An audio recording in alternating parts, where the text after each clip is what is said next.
Hey guys, we're back again, me and Tom, discussing this time Luigi's Mansion 2 on the 3DS.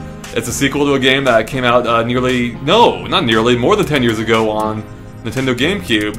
And I'm just happy Luigi's back because I freaking love Luigi's Mansion. And Luigi's Mansion 2 is made by Next Level Games, who made Mario Strikers and Mario Strikers Charged, one of my favorite developers. And We Punch Out.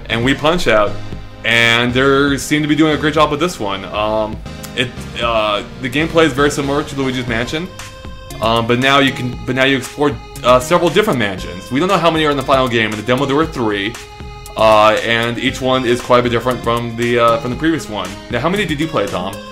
I only played the same mansion from last year again. I believe I played a bit of the Snow Mansion, but okay, I did. That sounds like what I did as well. I played most of the first mansion, which I think they added a lot too from last year, and then a little bit of a mansion that takes place in a snowy environment. What do you think of the game? I'm glad that Next Level Games was given more time to work on it. It was a lot smoother than last year. Last year it had some major frame rate issues, and it's very smooth this year. Yeah, it looks great. Like, no complaints. What do you think of the 3D? Well, 3D, I guess, adds a sort of subtle difference to the game. Mm-hmm. It's not a jarring difference. It's not 3D in your face. Right. It just sort of makes it adds a bit more depth to the game. Yeah, I would agree with that. There's really not a ton to say about it. It's very similar to Luigi's Mansion. One thing that is different, though, actually, there are some pretty big differences. For one, are the controls. Because Luigi's Mansion was a dual stick game where one control stick controlled Luigi, the other one controlled where you're facing. So you aim the flashlight that way.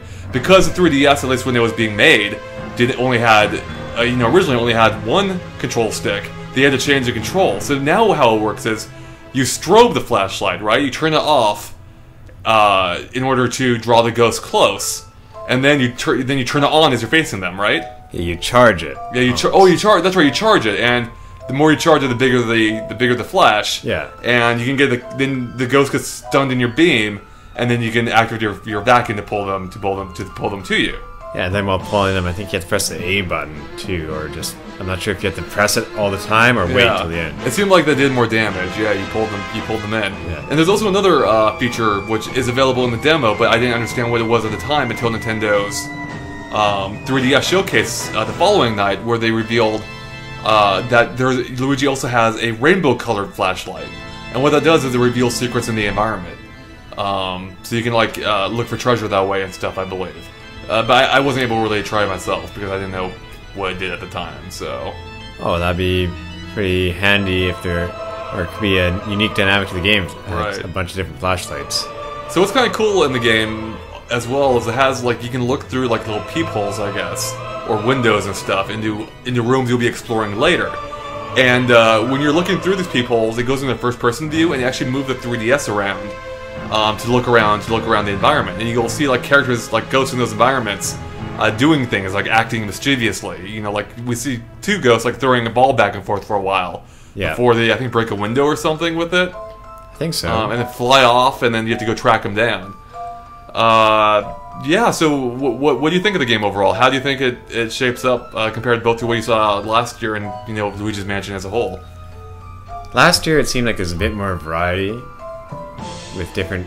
I remembered some really strong ghosts last year in the open area, but it might have just been a balancing issue where there's just these 2 small ghosts that you're going after in the demo. Mm-hmm. And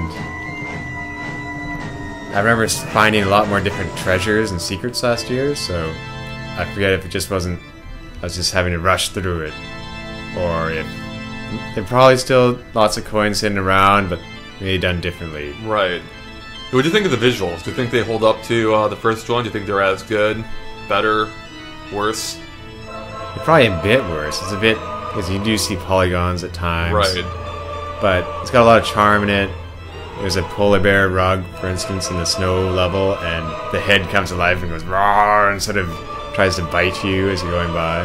Yeah, I don't think I even got that far, but I got stuck. I couldn't even figure out how to get into the mansion for the longest time, which I believe you had to like suck up the snow pile to get by. It's either suck up or you can blow out air. And blow that's true, right. No, speaking of charm, there's one key thing missing from the game, and that's furniture humping. In the first one, Luigi would go around, and it would look like when you check furniture for like coins and stuff, you would like go up and like hump it, and you go, or like, oh yeah, and that's gone now. Like, what's he do now? Do you know offhand? He simply just reaches out and opens it, or like pushes it with his hand. Which is disappointing because this is a game from freaking Next Level Games, which is notorious for putting like mature content into the Mario games. You know, because like Waluigi and Super Mario Strikers like did the suck it symbol. You know, like he points right to his crotch, and yes, he did. Yeah. So what do you think of the charm as a whole, though? Like, did it capture the same scaredy cat Luigi as original? Definitely does capture the same scaredy cat Luigi. It doesn't lose the character traits on the smaller screen. Yep, I would agree with that. I thought they did a good job, and I'm really looking forward to playing more of the game. It looks like it's going to be... I'm going to guess it's going to be a deeper experience than the original was. Because already, like, we're seeing... like... even each environment seemed pretty expansive, I thought, and there were like a lot of rooms and a lot of puzzles to solve. It was the first game, about 6 hours long. All they have to do is beat that. Right. And one of the little touch I liked is in the original Luigi's Mansion, he had a Game Boy Color that functioned as like his little personal communication device with Dr. Egad, I think. Correct. Whereas now, or Professor Egad, whereas now he uses a Nintendo DS, and when you open it up, like it lights up his entire face. Or is it a 3DS? Oh, 3DS. Yeah, one of the two. I'm not entirely sure. So I thought that was cool.